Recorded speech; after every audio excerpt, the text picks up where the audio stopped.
O wise one. We have fought a lot in all parts of the world for democracy. We did not find it as we imagined it. Can you tell us where to find it? The wise said. You have struggled to enjoy this democracy. Then your hope of obtaining it diminished, and your struggle became for your children to enjoy this democracy. Then it diminished further and became your struggle for the grandchildren. And so your struggle can go on forever. Son, you must know exactly what you are looking for so that you can get it. And be sure that the thing that is given to you, it will never be completely yours. And democracy, as you know it, is just a childish idea. You must learn from its deep meaning.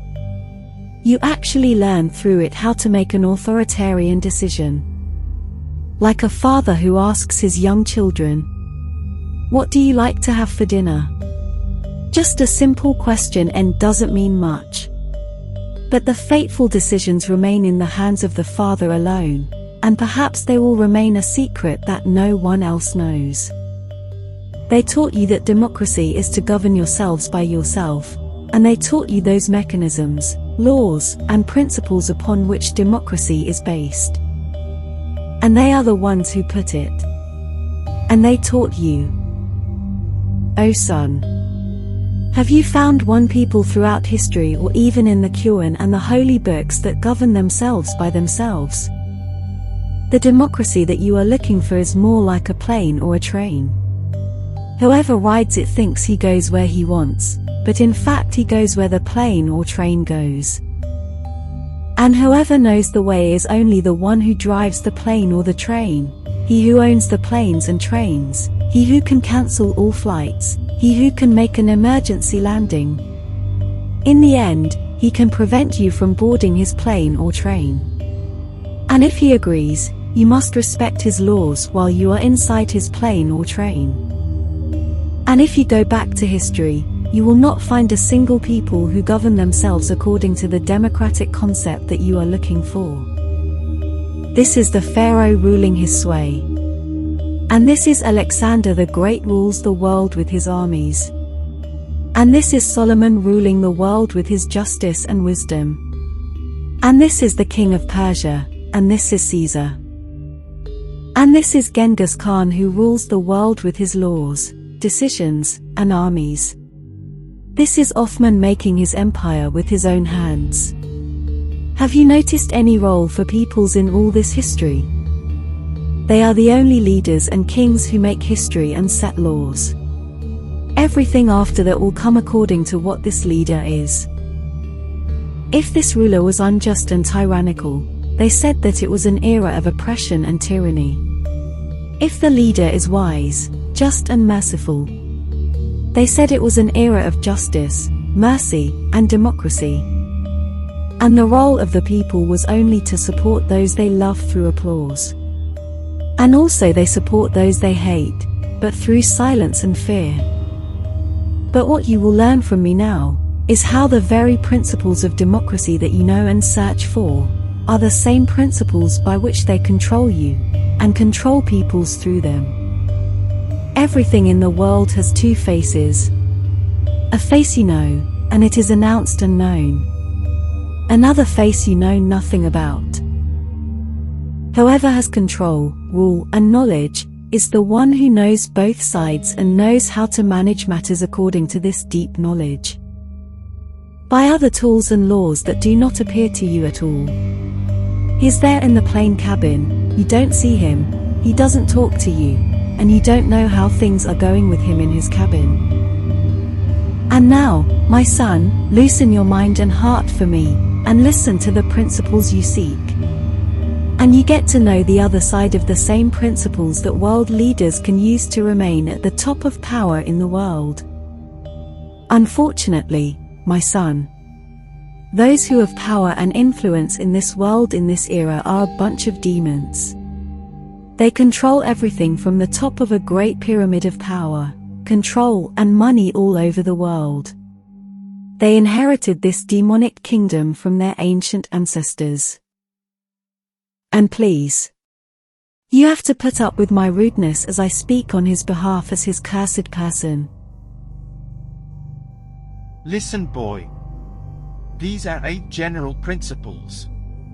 We maintain them all over the world, and they're declared goals and secret goals that we use as successful tools to reach our flowing, continuous and evolving goal, which we hold our agents constantly accountable for their respect for it and not to be compromised until further notice. First principle: constantly providing material and in-kind support to the toiling and poor class, which represents the majority of these semi-human beings represented in the peoples. Overt target: preserving a dignified life as much as possible for these majority of the impoverished class that represents the people in most of them, and protecting them from the incursion of capitalism, the greed of the emperors of the local markets and the fluctuations of the markets, which may be caused by those monopolists of the upper classes of the middle class. Also, this support represents protection from the effects of unemployment and low wages, which may arise from the lack of appreciation of business owners from the upper class to the middle class, and the daily work they do for them. Since the majority of the poor are the foundation of society and the salt of the earth, and in the eyes of the loyal local governing authority. And now I will tell you for the first time about the secret goal. From this procedure, which I see you are happy with. Inner goal. In fact, this technique always makes us able to maintain an acceptable degree of hostility, disagreement and hidden hatred among the majority of the poor and stupid of the people, and among the rest of the human animals, which represents that middle class in its various degrees, so as to ensure that there is never agreement or harmony of culture, understanding and awareness between the two classes. Also that authoritarian dictatorial measures that will be taken by our local agents at the top of local power in any country against the middle class, it will be widely accepted by the common people, who represents the poor, since we have always made them convinced that these authoritarian measures are against the middle class. It is originally for them, and as a reprisal from the middle and relatively rich class in their favor, whether this middle class was represented in company managers, fiefs, or owners of relatively large property, etc.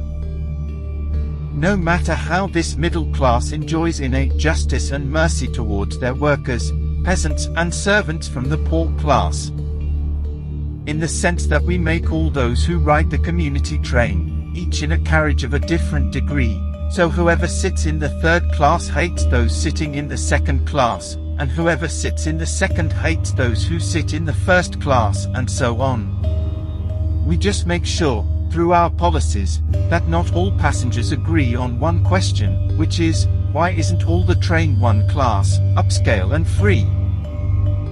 Thus, we guarantee that the two classes will never agree against us in any case. And also full support and broad popular protection in favor of our authoritarian decisions in any direction. And in the end, any support provided to the poor class will be no more than a mere temporary subsidy that makes them temporarily happy, but never makes them reach the rank of the middle class at its lowest level. To keep the barrier continuous and the weakness continues in the two layers together, and all for the benefit of our higher goals. Now, get away from me and go to your wise man. I cannot continue talking to you now. Were it not for the terrible pressure that that sage puts on me, I would not have uttered a single word of these supreme secrets. The wise said, "Do you see, my son, how rude, mean, and malicious he is? Anyway, don't worry, I have a lot of pressure on these guys. And next time I'll have him tell you the remaining 7 secrets. You will receive an invitation from me, just accept it and come to continue the conversation."